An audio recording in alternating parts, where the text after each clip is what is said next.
तो आइए इस क्वेश्चन को करते हैं। क्वेश्चन में आपके लिए पढ़ लेता हूं। If 1 zero of the polynomial, अगर पॉलिनोमियल का एक जीरो, पॉलिनोमियल है 6x square plus 37x minus bracket k minus 2 is reciprocal of the other, एक जीरो दूसरे जीरो का रेसिप्रोकल है, then what is the value of k, हमें k की वैल्यू निकालनी है इसके अंदर।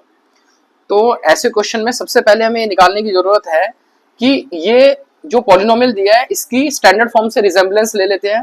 तो दिस इज रिजेम्बलेंस, अगर हम देखें तो ये कुछ हो सकता है ax square plus bx plus c, ठीक है, जिससे हमें निकल के आएगा a की वैल्यू यहां से आएगी निकल के, a इज इक्वल टू 6 है इस पॉलिनोमियल में, b is equal to 37 and c is equal to this one minus of k minus 2, ये हमारा c है इस इक्वेशन के अंदर, ठीक है।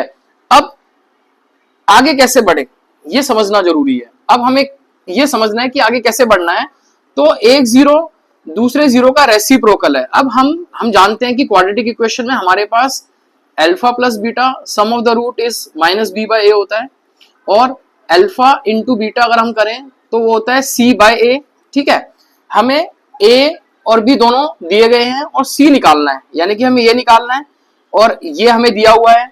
अल्फा और बीटा को मल्टीप्लाई करते हैं अगर हम, और हमें रेसिप्रोकल है, एक दूसरे का रेसिप्रोकल है, तो obviously this equation is going to help us in solving this question rather than this one. तो हमें इस इक्वेशन को नहीं यूज करना, इस इक्वेशन को यूज करके हम इस क्वेश्चन को सॉल्व कर सकते हैं फर्दर।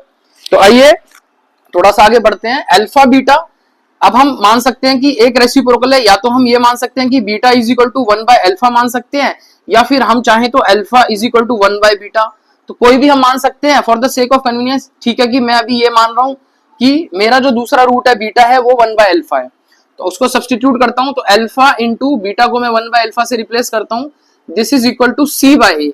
सी इस केस में है, आप देखिए सी मैंने लिखा है ये minus of bracket k minus 2 oblique a in this case is 6, जो कि मैंने यहाँ पे भी लिखा है 6, ठीक है। अब इसे अगर हम सॉल्व कर लेंगे तो k की वैल्यू आ जाएगी, अल्फा से अल्फा ये कट जाता है, यहाँ 1 बच जाएगा, तो 6 into 1 6 is equal to minus of k minus 2, इसको उस साइड ले लेते हैं, तो this will be equal to minus of k minus k और माइनस माइनस प्लस प्लस 2, और 6 को मैं इधर ले आया हूं सिंप्लिसिटी के लिए और कुछ नहीं, ठीक है। इसके बाद हम देखते हैं कि minus k is equal to 6, ये प्लस 2 उधर जाएगा तो ये बन जाएगा 6 minus 2 which is equal to 4, तो इससे हमारा निकल के आएगा k is equal to minus 4, हमारा आंसर आएगा k is equal to minus 4 is the answer. So option D is the correct answer. Thank you so much.